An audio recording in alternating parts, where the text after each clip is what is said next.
Mohammedan sporting club এটি শুধু একটা নামই না, বরং দেশের ফুটবল ভক্তদের কাছে এক টুকরা আবেগ। তা নয়তো কি, স্বাধীনতার বেশ কয়েক বছর আগে প্রতিষ্ঠিত এই ক্লাব নিয়ে তাই তো ফুটবল ভক্তদের মাঝে এখনো বিরাজ করে উৎসাহ, উদ্দীপনা, আগ্রহ।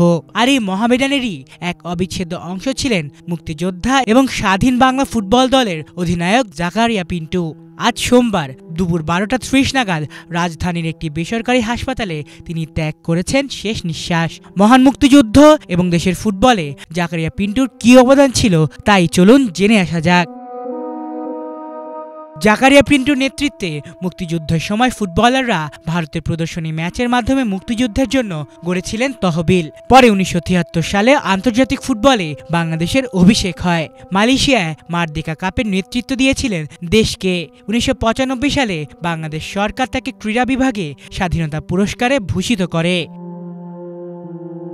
মুক্তিযুদ্ধ চলাকালীন 1971 সালে জাকারিয়া পিন্টুর নেতৃত্বে ভারতের বিভিন্ন রাজ্যে 16টি ম্যাচ খেলে স্বাধীন বাংলা ফুটবল দল, যার মধ্যে 12টি ম্যাচে জয়লাভ করে লাল সবুজের প্রতিনিধিরা। ম্যাচগুলোর টিকিট বিক্রি থেকে প্রাপ্ত অর্থ তারা মুক্তিযুদ্ধে প্রবাসী বাংলাদেশ সরকারের তহবিলে দিয়েছিল।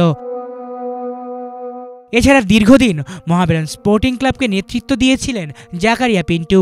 1943 সালের 1 জানুয়ারি নওগাঁয় জন্ম নেয়া এই কিংবদন্তি ফুটবলার নিজের ফুটবল ক্যারিয়ার শুরু করেছিলেন 50 দশকের শেষ দিকে। 1961 থেকে 1975 পর্যন্ত টানা খেলেছেন মোহামেডানে। ক্লাবের কোচ হিসেবেও দায়িত্ব পালন করেছেন, ডাগআউট সামলেছেন জাতীয় দলেরও।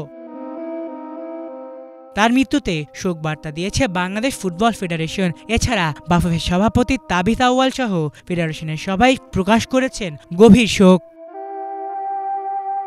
আলিফ চৌধুরী, বাংলা ভিশন, ঢাকা।